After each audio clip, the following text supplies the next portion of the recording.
Des produits ménagers, on va avoir une hygiène renforcée au niveau des salles de code, des véhicules avec des bombes qu'on peut utiliser aussi au niveau des véhicules. Il a déjà fait ses emplettes, Nicolas Boissel. Grand nettoyage avant d'accueillir à nouveau les apprentis conducteurs.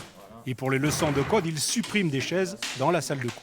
Dans une salle comme ici où habituellement on pouvait sans être serré accueillir 12 à 15 élèves, on va inéluctablement réduire la capacité à peu près par 2. Bon, en fonction de l'affluence, on sera peut-être amené à organiser des plages de code supplémentaires pour que tout le monde puisse s'entraîner au code. Après le code, la conduite et pour chaque cours, le nettoyage à l'aide d'une lingette du poste de conduite. Volant, commande, rétroviseur, levier de vitesse, tout y passe.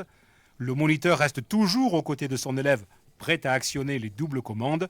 Cette promiscuité impose le port du masque. Il faudra que les deux aient le masque, hein. C'est une question de sécurité sanitaire. Et puis, il ne vient plus normalement à l'idée de quelqu'un d'être sans ceinture de sécurité dans un véhicule. Eh bien, le masque, en période Covid, il est indispensable. Selon les professionnels de l'apprentissage de la conduite, 200 000 candidats attendent de passer le permis. Mathilde Chantala ronge son frein. Il reste à cette étudiante 5 heures de conduite à peine avant de pouvoir se présenter. Et elle s'attend déjà à repousser sa candidature. Je crains que les personnes qui avaient déjà des dates et les prochaines dates, ce que je comprendrai aussi, bien sûr.